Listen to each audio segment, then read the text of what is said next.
Assalamualaikum warahmatullahi wabarakatuh. Bersyukur kepada Allah Subhanahu wa taala dengan mengucapkan alhamdulillahirabbil alamin.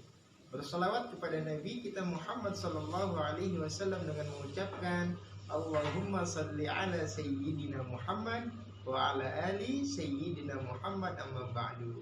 Selamat pagi anak-anak. Selamat berjumpa kembali dengan Bapak tentunya di jadwal pembelajaran hari Senin, yaitu BTQ, baca tulis Al-Quran. Insya Allah hari ini kita akan melanjutkan materi pembelajaran BTQ dengan tema hukum qalqalah. Seperti biasa, Bapak ingatkan kepada kalian semuanya untuk selalu mencatat materi yang Bapak berikan agar kalian bisa mengulang materi yang Bapak berikan. Jangan lupa semangat, selalu jaga kesehatan. Silakan tonton videonya.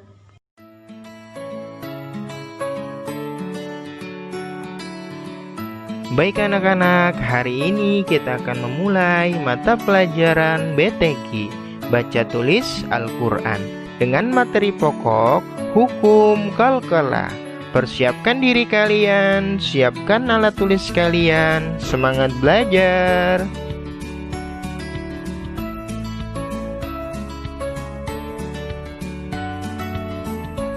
Hukum qalqalah.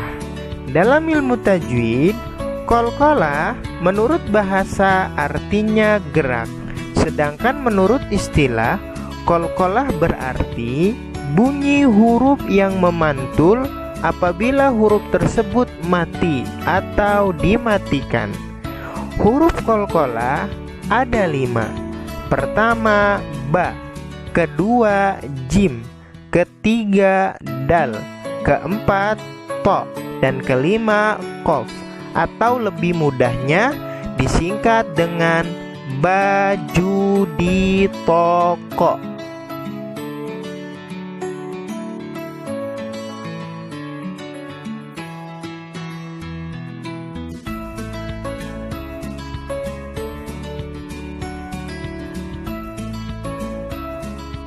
Pembagian hukum qalqalah.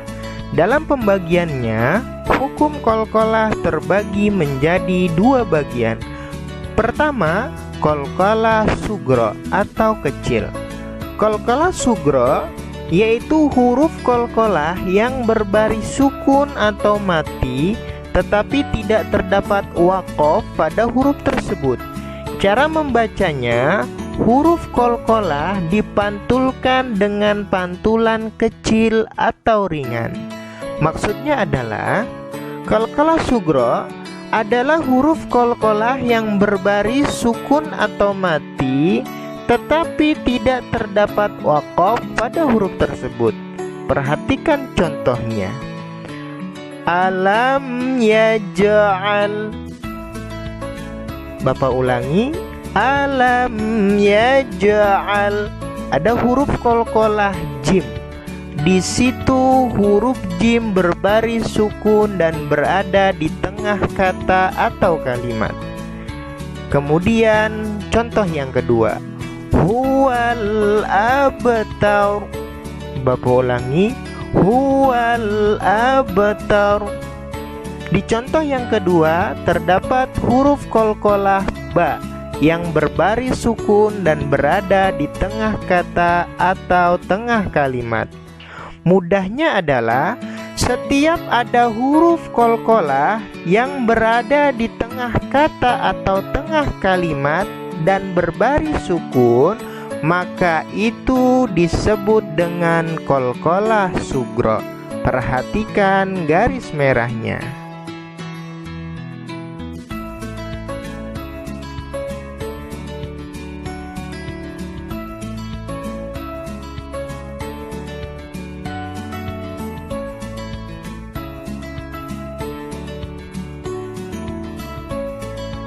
Selanjutnya yang kedua, qalqalah kubro atau besar. Qalqalah kubro yaitu huruf qalqalah yang dimatikan karena waqaf. Cara membacanya, huruf qalqalah dipantulkan dengan pantulan besar atau keras. Maksudnya adalah qalqalah kubro adalah huruf qalqalah yang dimatikan karena waqaf. Ingat, dimatikan karena waqaf. Cara membacanya, huruf qalqalah dipantulkan dengan pantulan besar atau keras. Perhatikan contohnya. Qul a'udzu birabbil falaq. Bapak ulangi. Qul a'udzu birabbil falaq. Ada huruf qaf di akhir ayat.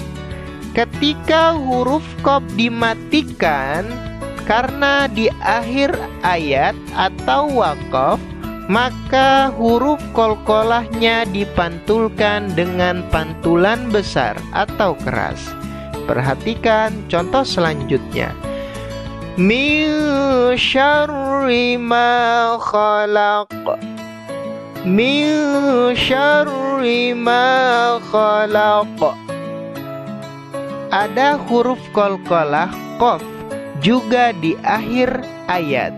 Maka mudahnya adalah ketika ada huruf qalqalah yang dimatikan karena berada di akhir ayat atau akhir waqaf, maka itu merupakan qalqalah kubro. Perhatikan garis merahnya.